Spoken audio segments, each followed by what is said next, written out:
Good morning. Theme of today is do it yourself, how all of us can make Birmingham, this great city, an even better place to live in. But what's a relatively old bloke like me, maybe, trying to tell the youngest city in Europe how to recreate itself? Or just perhaps I'm one of the oldest people in the world who might have a claim to be a digital native. I'm the product of what happens when a father who works for a technology company buys his 10-year-old son one of the world's first personal computers. But a couple of years ago, I was walking through London to give a talk a bit like this one, and I had an experience that reminded me quite how much the world's changed in my life. I found myself on Wardour Street, just off Oxford Street, passing this little alley called St Anne's Court. Brought back huge memories. Every week in the 1980s, I used to spend all the money I earned washing pots in a local restaurant, travelling to St Anne's Court to visit the little shop in the corner there. Anyone in this room have any idea what this hyper-local place in London was to the music industry of the 1980s in Britain? No.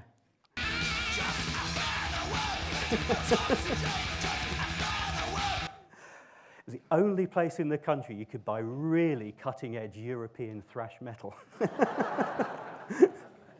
So a story of how Celtic Frost, who at the time were three 17-year-old teenagers practicing in a military bunker outside Zurich, how they found the few people like me in Europe willing to pay money for their music, which, by the way, I still love. It sounds like ancient history now. It was a world of handwritten fanzines, of demo tapes copied once at a time and posted around Europe to people who'd send cash back to pay for them. The world's been utterly transformed since then by the phenomenal ease with which we can all exchange information through the internet and social media.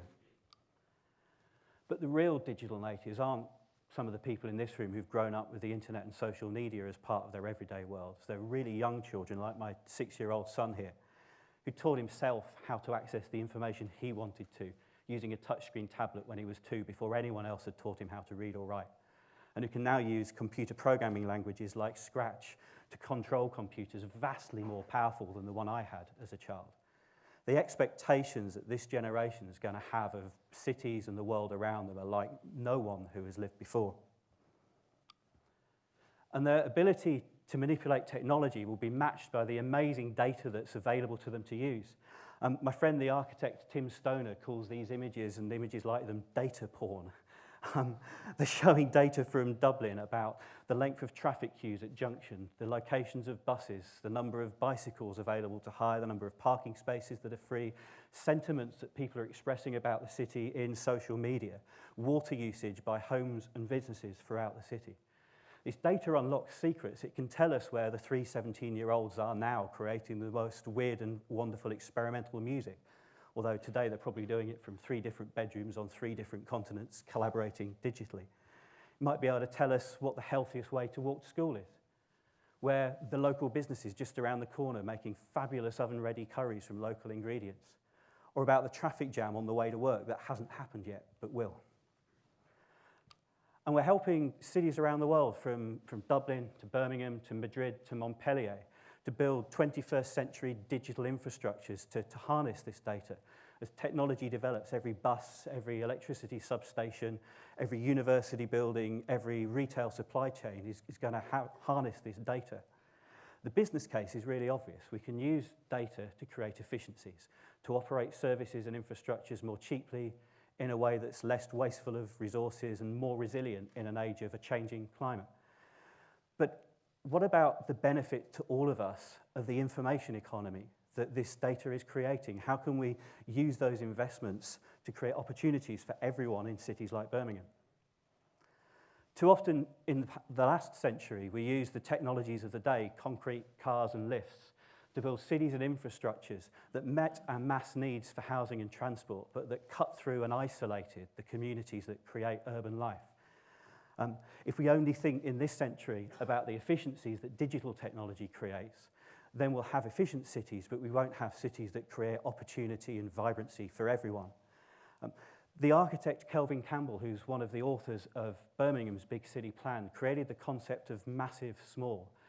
What are the policies and characteristics of cities and infrastructure that create massive amounts of small-scale innovation? So what we're trying to do in this century is create the massive small design principles for using technology in cities. How can we allow all of us to create our own value from these incredible investments that will be made? The city of Almere over in Holland, for example, is using data to predict the future development of the city. But it's also having an open conversation with the people who live in this city about the future that they want. Montpellier in France is using data to manage and monitor the performance of public services. But they're sharing that data with citizens and communities to talk about the outcomes that the city wants those services to deliver. So these are the principles we need to apply. Data from city infrastructures and services should be made available as open data so everyone can understand how the city works and adapt it to their own needs. It should be in the form of open standards so that everyone can understand that data. And it should be easy to access by developers using cloud computing and open source technology so that anyone who's got a good idea to create a new business or a new community service in a city can get started for free. If local and national governments create planning policies, procurement practices and legislation that require that city infrastructures, public buildings and the supply chains that support them create data in this way that's open and accessible, then all of us will be able to benefit from the great investments in technology that are going to be made in these things over the next decade. Of course, not everyone has access to technology and the skills to use data.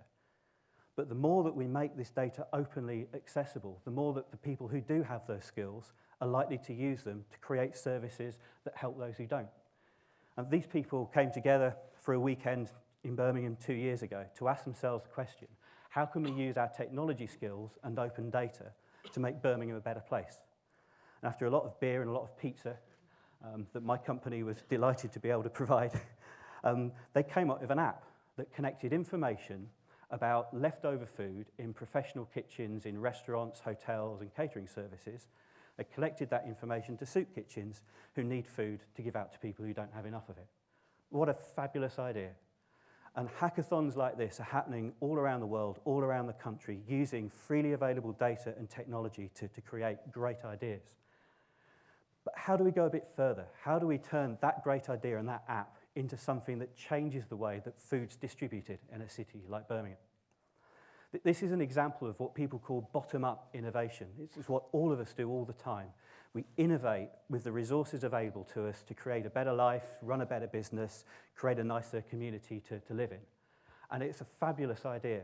But the problem is it doesn't work well enough. The difference in life expectancy between the poorest and richest areas in Birmingham is more than 10 years. In London, it's more than 20 years. In Glasgow, it's even longer. We don't give people an equal opportunity to innovate successfully. That's something I think we need to change. So how can we go about trying to change that? So one of the things we're trying in Birmingham is something we call the Birmingham Smart City Alliance.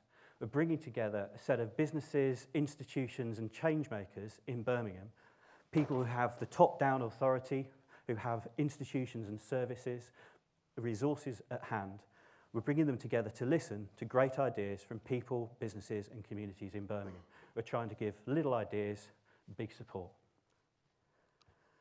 So partly as a consequence of the hackathon and the Smart City Alliance, Harborne Food School is hopefully going to open soon as a social enterprise in a previously unused building on Harborne High Street. It's going to be teaching people who work for catering services how to provide food from sustainable sources. It's going to be teaching local people how to run successful local food businesses. And it's going to be teaching people how to adapt to diets that can help them manage or even perhaps prevent conditions like diabetes. 2 years on from the hackathon, it's not the same idea, but it's the same spirit. And hopefully, as the school develops and offers new ideas and services, they'll be downloading the open source code for the app from GitHub and getting started thinking about how local food is distributed in the city. So the title of this talk was From Concrete to Telepathy, How Do We Build Future Cities? I've talked a little bit about concrete.